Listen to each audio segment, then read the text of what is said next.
السلام علیکم ورحمۃ اللہ سامعین کا مقدس بابرکت عظمت والا فضیلت والا مہینہ چل رہا ہے اور آہستہ آہستہ اپنے اختتام کی جانب رواں دواں ہے۔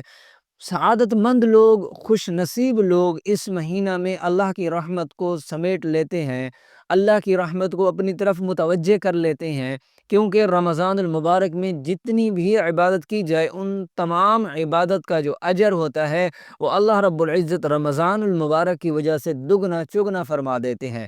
تو اس میں ہر بندے کی یہ کوشش ہوتی ہے، ہر بندہ نیکی کے حصول میں اس مہینے کی وجہ سے بڑھ چڑھ کر حصہ لیتا ہے۔ ہر بندہ یہ چاہتا ہے کہ میں جتنی زیادہ عبادت کروں گا مجھے اتنا زیادہ اجر ملے گا۔ باقی عبادات کے ساتھ میں آپ کو ایک نفل نماز کے بارے بتانے لگا ہوں۔ آپ ان 4 رکعت نوافل کے بارے میں سن کر، ان کی فضیلت اور فائدہ سن کر حیران ہو جائیں گے کہ اللہ رب العزت ان 4 رکعت نوافل کو ادا کرنے والے بندے کو کیا کچھ انعام دیتے ہیں کہ سن کر آپ حیران ہو جائیں گے، اور آپ اس نوافل کا پڑھنے کا فائدہ اپنی کھلی آنکھوں سے دیکھیں گے۔ تو سامعین کرام، جہاں بہت سارے عبادات کا ہم اہتمام کر رہے ہیں، خشوع و خضوع کے ساتھ ان کے کرنے میں لگے ہوئے ہیں، تو وہاں ان 4 رکعت نوافل کو بھی ادا کرنے کا اہتمام کریں تو اس کا فائدہ آپ دیکھیں گے۔ آج ہم ان 4 رکعت نوافل کے بارے میں بات کریں گے کہ ان کی فضیلت کیا ہے، ان کو پڑھنے کا طریقہ کیا ہے، کون کون سی صورتیں پڑھی جاتی ہیں، نیت کیسے کرنی ہوتی ہے، کس وقت پڑھنا ہوتا ہے۔ تو آئیے ان سب چیزوں کے بارے میں، سوالات کے بارے میں بات کرتے ہیں۔ یہ نوافل بہت ہی عظیم اجر و ثواب کی حامل نفل نماز ہے۔ آپ صلی اللہ علیہ وسلم نے حضرت عباس اور حضرت جعفر بن ابی طالب رضی اللہ تعالی عنہما کو یہ نماز بڑی تاکید کے بعد بطور تحفہ سکھائی تھی۔ چنانچہ حضرت عبداللہ بن عباس رضی اللہ تعالی عنہ سے روایت ہے کہ رسول اللہ صلی اللہ علیہ وسلم نے ایک دن اپنے چچا حضرت عباس بن عبد المطلب سے فرمایا: اے عباس، اے میرے محترم چچا، کیا میں آپ کی خدمت میں ایک گراں قدر عطیہ اور قیمتی تحفہ پیش کروں؟ کیا میں آپ کو خاص بات بتاؤں؟ کیا میں آپ کے 10 کام اور آپ کی 10 خدمتیں کروں؟ یعنی آپ کو ایک ایسا عمل بتاؤں جس سے آپ کو 10 عظیم الشان منفعتیں حاصل ہوں۔ وہ ایسا عمل ہے کہ جب آپ اس کو کریں گے تو اللہ تعالیٰ آپ کے سارے گناہ معاف فرما دے گا، اگلے بھی اور پچھلے بھی، پرانے بھی اور نئے بھی، بھول چوک سے ہونے والے بھی اور دانستہ ہونے والے بھی، صغیرہ بھی اور کبیرہ بھی، ڈھکے چھپے بھی اور اعلانیہ ہونے والے بھی۔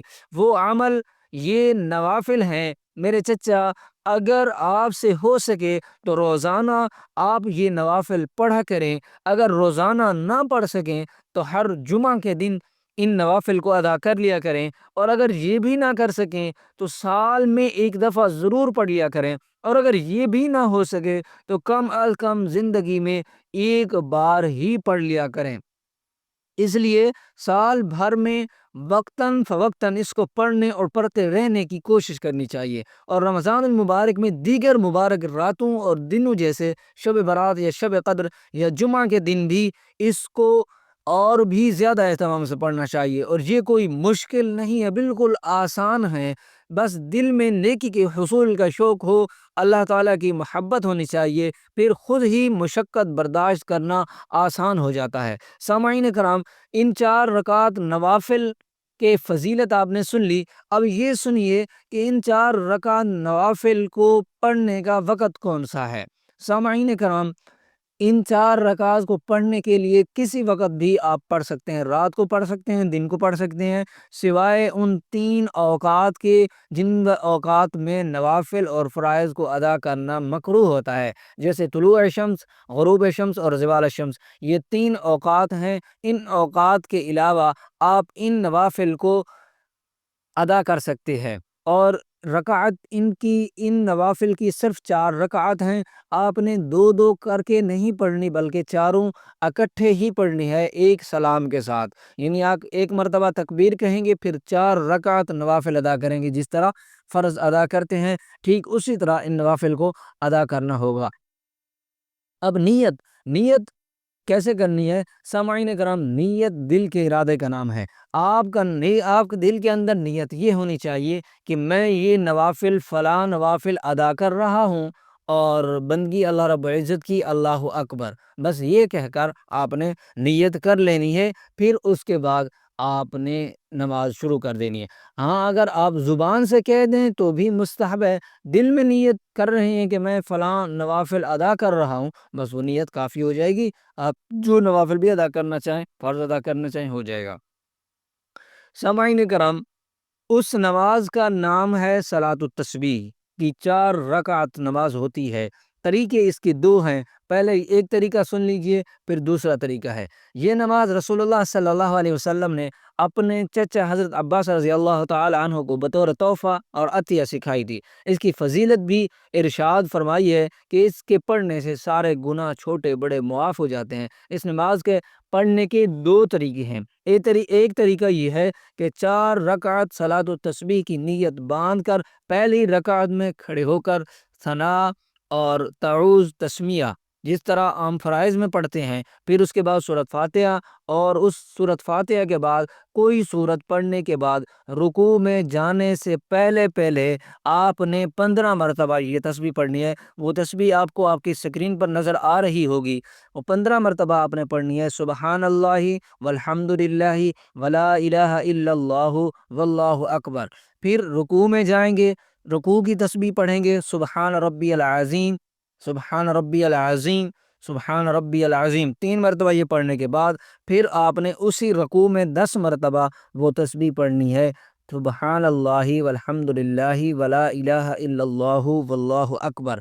پھر آپ رکوع سے کھڑے ہوں گے قوما کی حالت میں، سمع اللہ لمن حمدہ ربنا لک الحمد کہنے کے بعد کھڑے رہیں گے۔ پھر اس کے بعد آپ نے 10 مرتبہ اسی حالت میں یہ تسبیح پڑھنی ہے، سبحان اللہ والحمد للہ ولا الہ الا اللہ واللہ اکبر۔ پھر آپ نے اللہ اکبر کہہ کر سجدے میں چلے جانا ہے، اور سجدے میں جا کر سبحان ربی الاعلیٰ پڑھنا ہے۔ سبحان ربی الاعلیٰ 3 مرتبہ پڑھنے کے بعد 10 مرتبہ پھر وہی تسبیح پڑھنی ہے۔ پھر پہلے سجدہ سے اٹھ کر جلسہ میں بیٹھیں گے، اور پھر دوسرے سجدہ میں سبحان ربی الاعلیٰ کے بعد 10 مرتبہ یہ تسبیح پڑھیں گے۔ پھر دوسرے سجدے سے اٹھتے ہوئے اللہ اکبر کہہ کر بیٹھ جائیں اور 10 مرتبہ تسبیح پڑھیں۔ پھر بغیر اللہ اکبر کہے دوسری رکعت کے لیے کھڑے ہو جائیں۔ پھر اسی طرح دوسری، تیسری اور چوتھی رکعت مکمل کریں گے۔ یہ پہلا طریقہ ہے۔